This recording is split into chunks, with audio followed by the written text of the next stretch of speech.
พันกันเลย สมผักเอาบ่ แซ่บจะได้สมบัติ ปอดปลานิ่มปอดปลานิ่ม ดูเอาตัวนี้บ่ ส้มมูนก็ได้ นี่บ่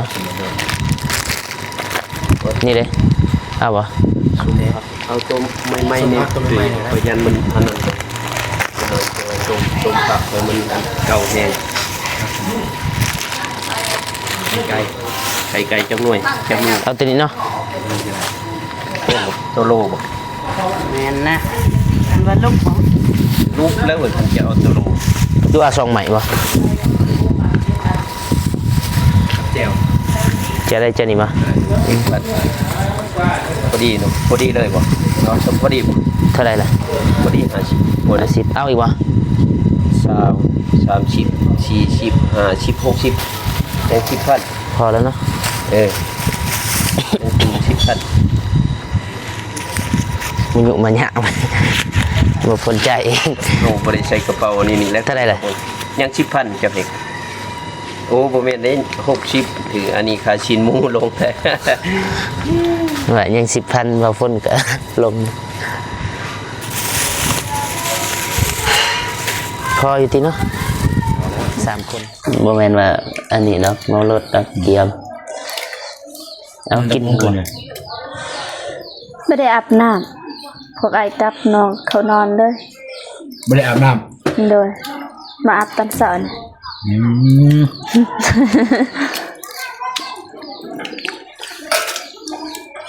อาหารมื้อนี้ก็มีส้มมู ไข่นึก ไป เนาะ สมบัติอาหารบ้านเฮา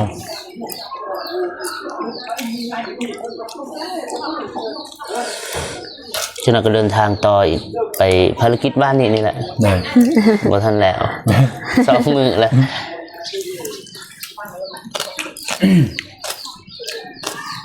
แล้วนี่บ่พ้นสิไปใส่ต่อ ช่วยดีบ่ เลยแล้วไปหาแตงแล้วมาแล้วก็ไปใส่ต่อ ไปอัปเดตบ้านน้องฮาน อืม เพราะว่ามื้อนี้ทางสร้างเพิ่นก็จะเข้ามาเห็น ไม่ว่าจะทำยุดป่ะ นะ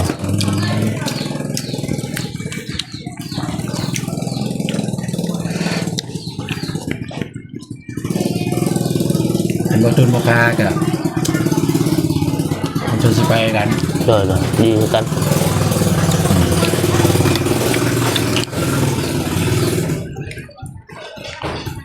พอดี ไปกัน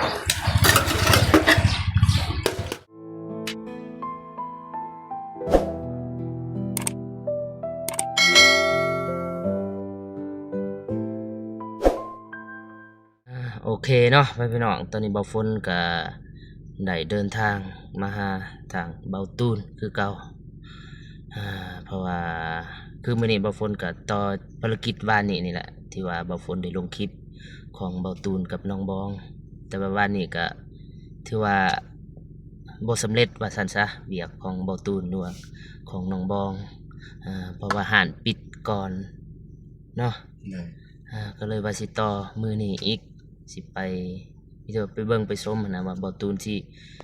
ซื้อหยังให้น้องบองเนาะเบาตูนเนาะ เด้อ เอาคนอื่นหมดก็กราบทักทายสบายดีเด้อสวัสดีพ่อพี่น้องเบิดสู่ผู้สู่คนบ่ว่าอยู่ในหลักกะต่างประเทศก็ยินดีต้อนรับเข้าสู่2เบาฝนลาวใต้เนาะมื้อนี้เบาฝนก็มารับเบาตูนเป็นที่เรียบร้อยแล้วก็สิเดินทางไปหาน้องบอง เด้อ สบายดีลูก สบายดีเด้อ ไปหาน้องบอง ไปหาน้องบอง แต่เศร้าๆเลย แม่น กินข้าวกินน้ำว่ามาบ้านแหละ บ่ทันได้กินข้าวกินน้ำเลย โอเคเลยฉันก็พอดีไปกินข้าวอยู่กับน้องบองเลย ไปกินข้าวอยู่กับน้องบองบ่ เลยกินข้าวได้แล้วก็จึงออกไป เด้อเอ้ามีแต่ว่าไปเบิ่งไปชมเนาะอยู่เฮือนน้องบองไปกินข้าวบ่รู้ว่าได้หยังกินน้องบองซื้อหยังกินก็มีแต่ว่าไปเบิ่งไปชมนํกันเนาะพี่น้องไปมื้อนี้ก็เริ่มแดดแล้วเนาะ เลย วันนี้นี่มืดเลยแล้วซ้ํนี่ แม่ ฝนตกเมื่อวานนี้ก็เมื่อก็อยากดึกๆแน่ หอดเดือน9 โมง ฮอดเฮือน9:00 น 9 โมง แม่ออกมาแต่เฮือนเบาตูนกับ8:00 นปลายประมาณนี้แหละ เลย ฮอดบ้านกับพอดี9:00 นเพราะว่าฝนตกแน่ ขี่บ่ไหวหั้นนะค่อยๆขี่เมื่อหันก็หิวข้าวอีก หากินข้าวอีกสอบกินอยู่หั่น กินข้าวแล้วเนาะ แม่น บ่ทุนคือกันพอเฮ็ดสึกว่ายากเข้าแต่ว่ากินอีก เพราะว่านี่เขาบ่ทันได้เก็บได้แถวนี้ยังแดงอยู่นี่บอล เฟมากได้เบิ่งนี่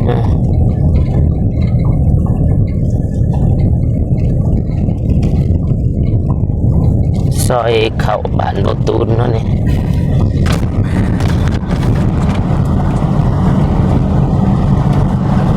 ได้โทรหาน้องบองอยู่บ่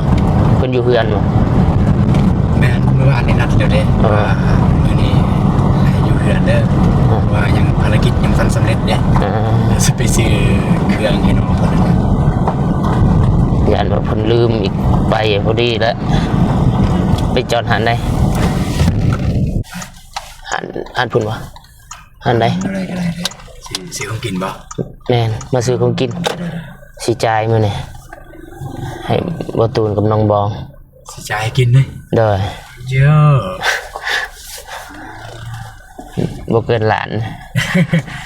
พอแล้วน้องเอ้ย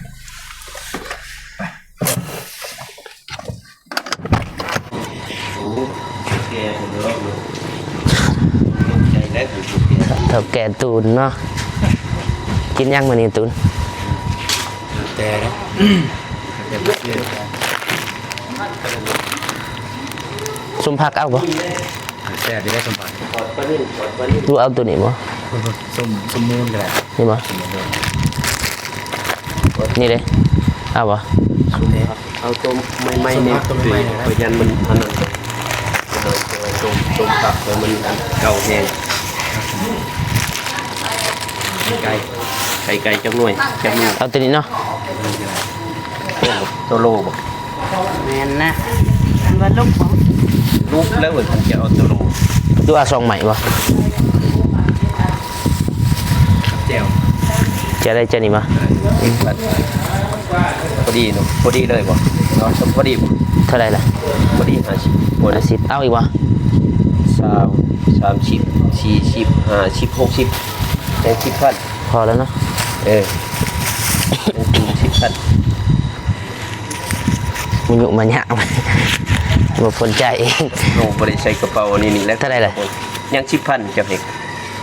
โอ้บ่แม่นได้60ถืออันนี้ค่าชิ้นหมูลงแต่ ว่ายัง 10,000 ว่าฝนก็ ลงพออยู่ติเนาะ3คน4คนว่าอย่างนั้น ขอบใจ ไป ขอบใจเด้อไป ไปหาน้องบองบัดนี้เนาะ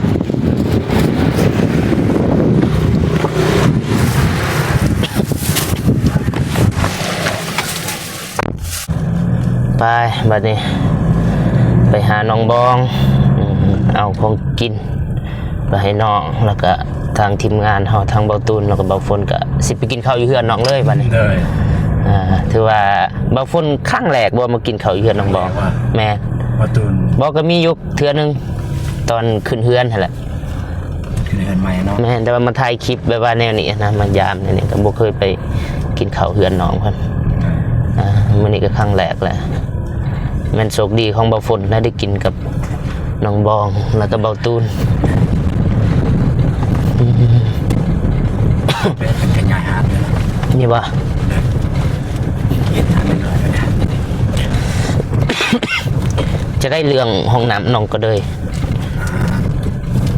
เพราะว่าบ่ได้ไปดนแล้วบ่ตูนก็ล่าสุดก็เป่านุ่ง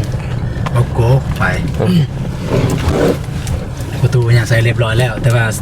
น่าจะยังบ่ทันสำเร็จเทื่อ เบานงกับบูได้มาเนาะคาเวียกอยู่เรือน คาเวียคือลูก อืม กันทันอยู่มื้อนี้แหละสิไปยินยามเพิ่น เหรอ มันมาทันก็ได้เลื่อนอีก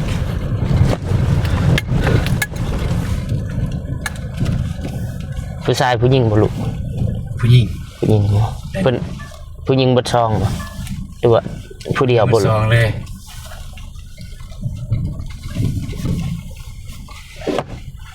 เขาสิว่าโอ้บ่าวเตียงทองมานะ พูดอะไรบ่าฝน อืม ไปนอน ไป ที่ บัด ก็ นี้ ฮอต หอดเทือน เทือนน้องบอกแล้ว จุดหมายปลายทางไป หอดเรียบร้อยพี่น้องมีแต่ว่าทางเบาฝนแล้วก็เบาตูนกะสิได้เข้าไปหาน้องอยู่ในเฮือนนั่นแหละแล้วก็จังสิออกไปเวียกอีกไปพาไปเบาตูน ว่าน้องเพื่อนนะ ใช่ สระผม จังหวะเลยเบาตูนเลยสิจื้อดีเบาฝนนี่บ่จื้อแล้วอยู่ไกลไป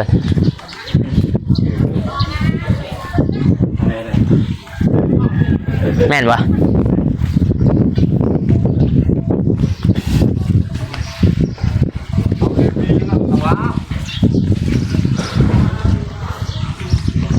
สบายดีเด้อ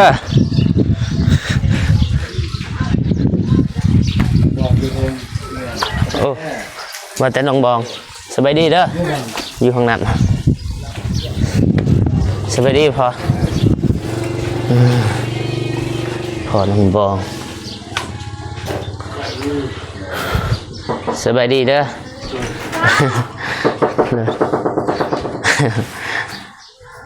กินข้าวกินน้ำแล้วมั้งเนาะวันสี นี่แหละสบายก่อนสบายฮัลโหล น้องบองเห็นยังอยู่ แต่เราทาน้องเป็นนุ่งเครื่องก่อน นุ่งเครื่อง เลย หากลับนำแล้ว แต่สาวตะเวนได้ เคยเห็นยัง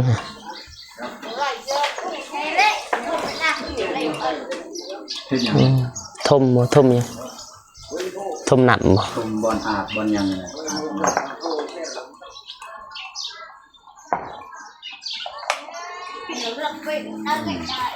ไปนั่งใส่พนนั่งท่าน้องบองคุณกัน โอเคน้องบองกำลังสิออกจากห้องนี่สบายดีสบายดีสุดคู่วะนี่คือว่าเคยเห็นบอลตูนใส่อยู่ แม่น แม่เสือประตูสบายดีนะ โดยสบายดีสบายดีอายใส่คนสบายดีพ่อแม่พี่น้องใจทาน ติดไมค์ก่อนบริยิน สบายดีพ่อแม่ผู้ใหญ่ใจบุญทุกท่านแล้วก็สบายดี FC ฟังไทยฟังลาวหรือว่าอยู่ต่างประเทศก็ขอสวัสดีสบายดีเบิร์ดสุโขสุคนเด้อ เลยขอบใจ โดย กินข้าวกินน้ำแล้วมั้งเนาะ ยัง ยังวะนี่แหละ ผมกินแจ้งเขาแล้วกินเขากินหน้าเขาจะได้เดินทาง เดินทาง เมื่อเซ่ตายเลยเมื่อเซ่ขนาดเมื่อวานนี้ เขาเศร้าบ่หรือว่าเขาเที่ยง เขาเศร้า อายยังบ่ทันได้กินบ่ ยัง นี่แหละสึกมา ไม่ได้มาเอาอันนั้นก็ได้ถ้วยบวงเนาะแต่งอันนี้เลยจริงๆก็เนี่ยเอาถ้วยบวงเอาอันนั้นแล้วกันแต่งอันนี้เลย โดย ไปมาในนอกเพิ่งไปเอาถ้วยเอาบวงนี่แหละมาแต่งให้เบาตูนกับเบาฝน นำกันนั่นแหละ หรือว่าน้องคนเอง ลองไม้ ทายตุน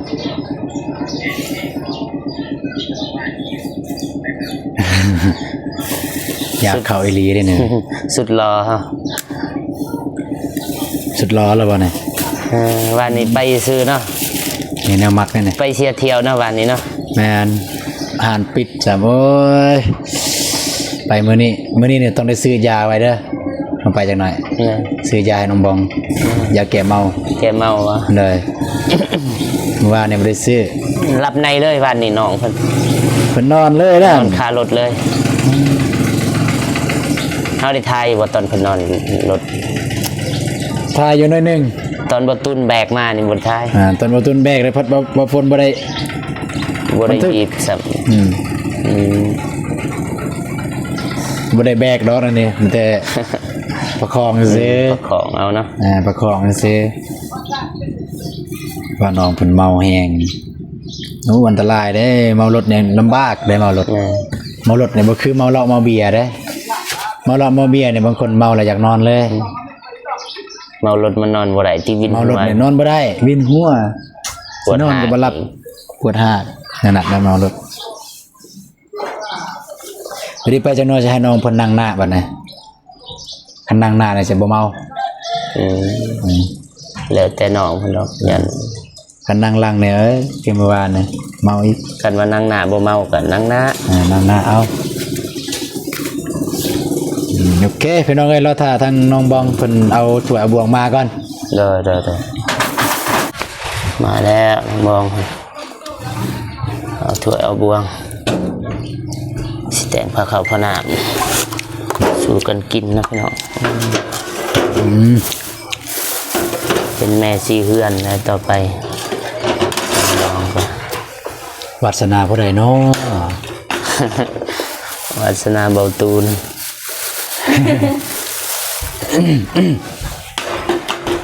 นอนหลับฝันดีอยู่ว่าเมื่อคืนเนี่ยน้องบองบ่ บ่ดีปานใด เมารถเนาะ ทางเฮานี่ฟันดีแล้วเมื่อคืนนี่นอนหลับ นอนหลับจนไม่ได้ยินตั้งกองเลยใช่ฝนนั่งกินข้าว เด้อ บุพอ บ่พอว่าจังหวะแล้ว ไป มั้ง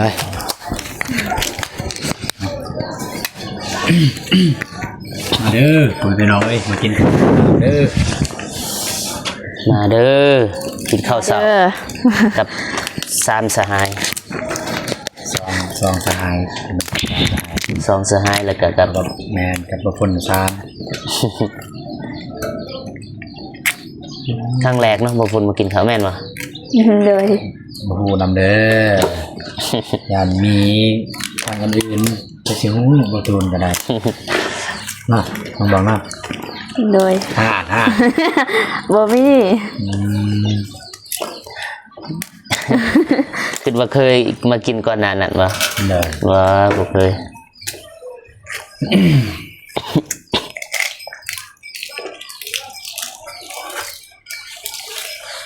มาเด้อกินข้าวเด้อเพิ่นพี่น้องนะหลังจากกินข้าวนี้แล้วก็ไปคนเตรียมจิตเตรียมใจนะบองเตรียมจิตเตรียมใจเมารถก่อนนะ บ่แม่นว่าอันนี้เนาะเมารถตักเตรียม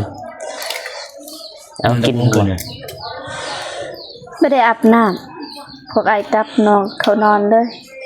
ไม่ได้อาบน้ เลยมาอาบตอนเช้านี่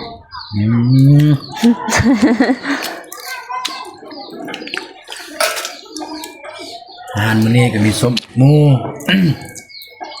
ไข่นึก ไป เนาะ ส้มผักอาหารบ้านเฮา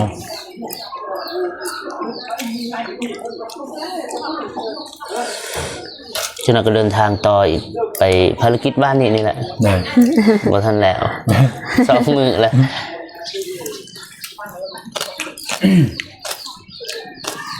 แล้วนี่ประพลจะไปใส่ต่อ ช่วยดีบ่ ด้วยแล้วไปหาแตงแล้วมาแล้วก็ไปใส่ต่อ ไปอัปเดตบ้านน้องฮาน อืม เพราะว่ามื้อนี้ทางสร้างเพิ่นก็จะเข้ามาเห็น ไม่ว่าจะทำยุบเปล่า แม่น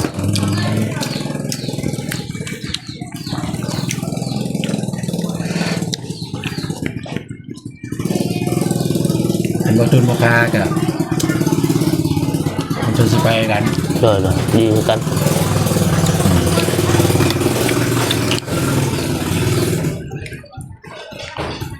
พอดี ไปกับเรากินน้ำลำอาซางทันอีกกินข้าว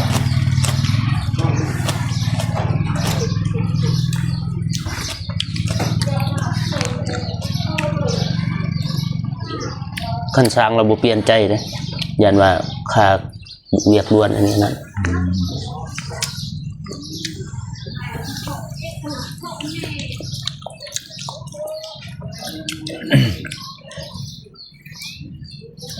อันนี้แบบอยากข่าวเอลีนี่เอิ้นว่าบ่ได้อยากคิดตัว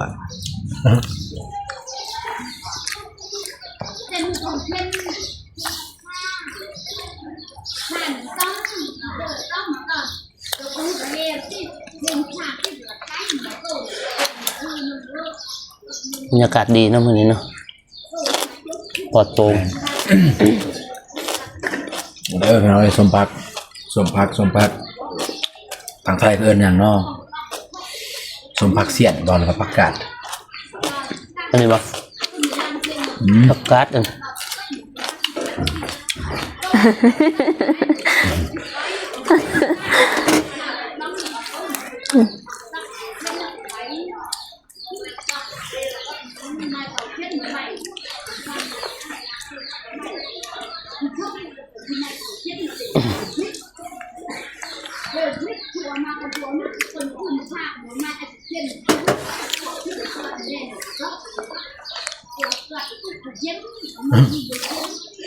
เป็นยังไงคุณรู้สึกมากินข้าวบ้านน้องบองครั้งแรก ไม่นี่บ่ ได้ บ่ได้รู้สึกหยังก็ธรรมดา ธรรมดานะ เพราะ ก็เคยขึ้นมากินเทื่อนึงตัวที่ว่าเพื่อนๆนั่นแหละธรรมดารู้จักกันมันก็เลยธรรมดามันจะว่ารู้สึกว่าอยู่เขาตอนนี้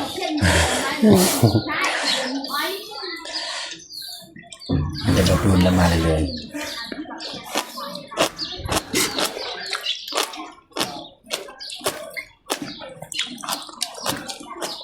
คุณแม่ใส่ อยู่ร้านหมด โอเคแล้วละ ยังฝนตก ทานบ่พ่อแม่คนสิจ้างบ่ เราสิใส่เสานุ่มนี่แหละยังอยู่ซ้ำ ยังอยู่ซ้ำกับตัว พอผมจะว่ายัง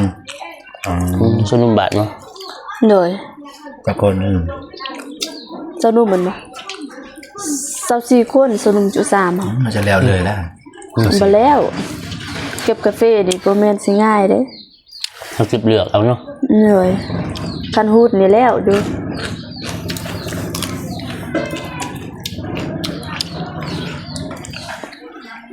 ได้จักสอบปีงวดหนึ่งต้องบอก บ่จื้อแล้ว คมลายเจอเลย อีเอาบ่หรือว่าขายดิบเลย คายดิบ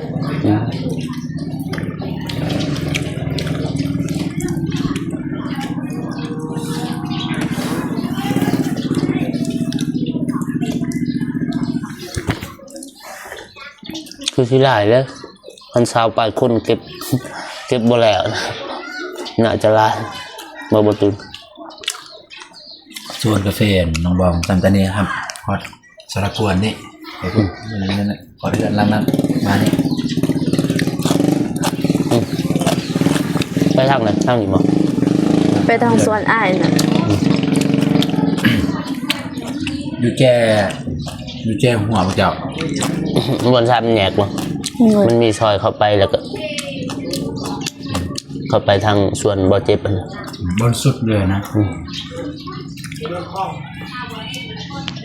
บนสุดส่วนพระเจ้ามัน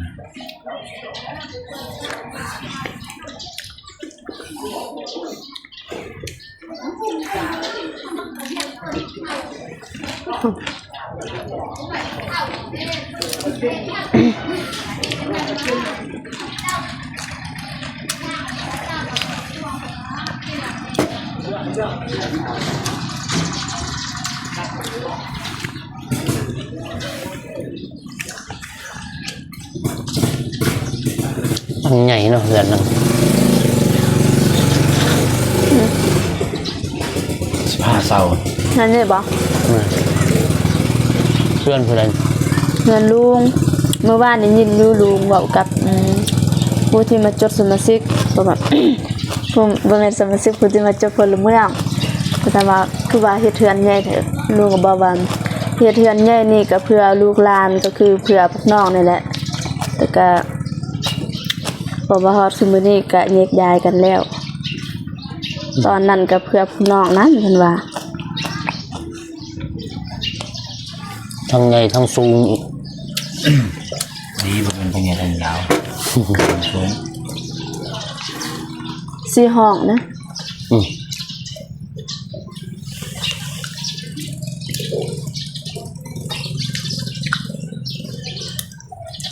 ส่วนใหญ่ สักคนอื่นนะ 7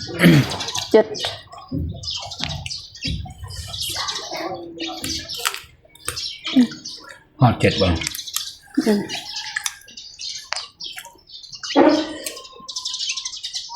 7 คน มีพี่เอื้อยแล้วก็มีหลาน2 คน มีอ้ายแล้วก็มีอ้ายอีก มีป้ากับลุงรวมเป็น7 คน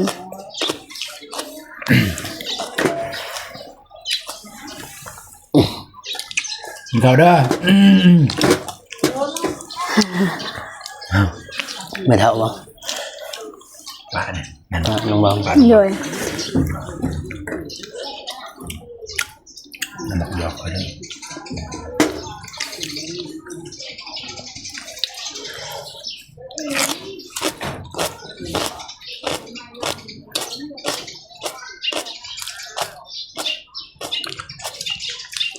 เป็นนาทีแล้ว ก็ก็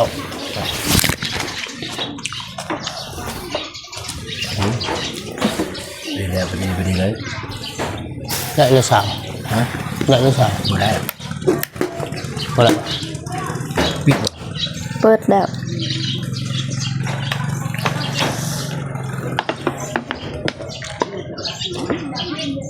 เขาติดมือเนาะคนดุเขาว่าเขาติดมือบูฮานเพิ่นว่าคนดุมัน นั่นวะ แม่น เขายังติดคอยเพื่อนสิดุการ มันมี2 กรณีที่ว่าติดมือ หนึ่งมือบ่ได้ล้างกับมือดุ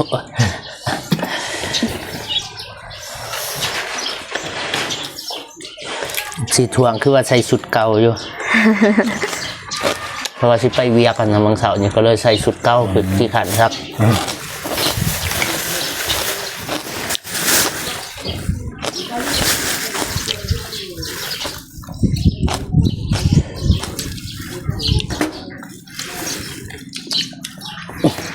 เจียวยัง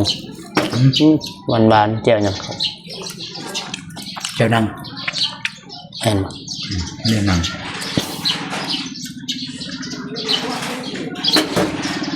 น้องบองมักกินได้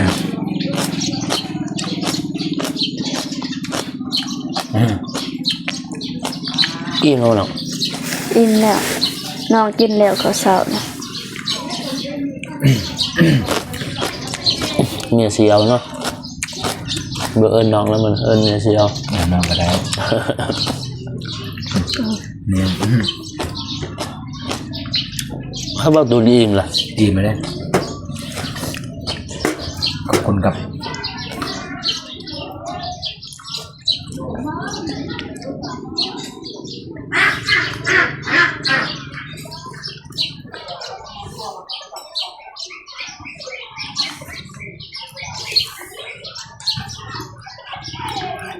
รถยังได้มาตุนชมผัก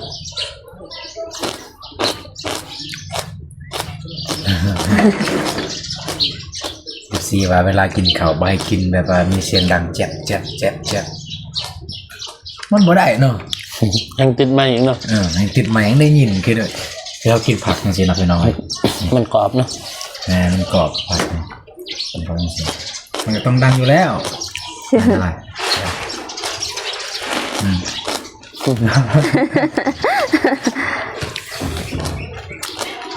บ่อยากให้ดังมีแต่ว่าคืนเอาเลยมันต้องยำ บางคนมักได้กินสม กินได้นี่ยังเด้อ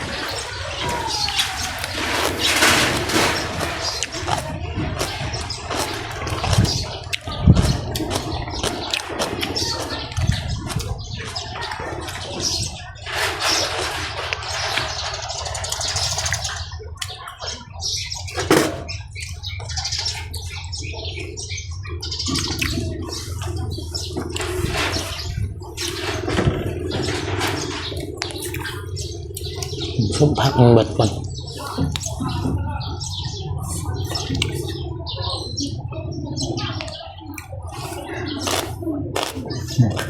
โอเ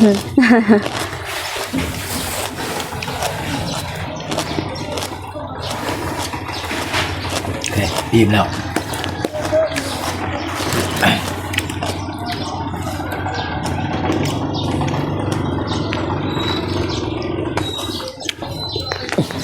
ิ่มกัน เต็มกันบ่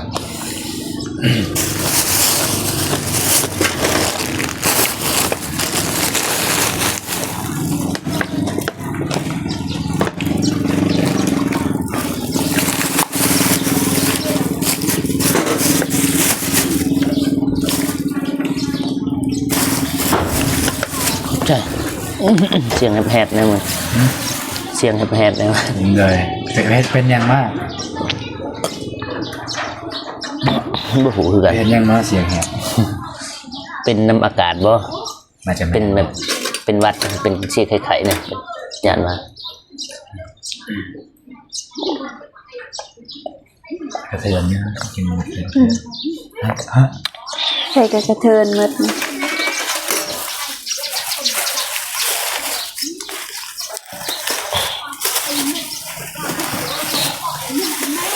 เสียเมื่อเนี่ยนะยังมากินต่อเลย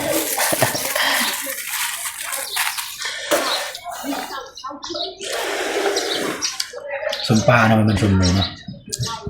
ใช่หมู ไปโอเคเดี๋ยวคุณเมียนต่อกันด้วย เด้อ ซอยนอกคนเมียน สิปัดเฮือนทะสันอยู่นี่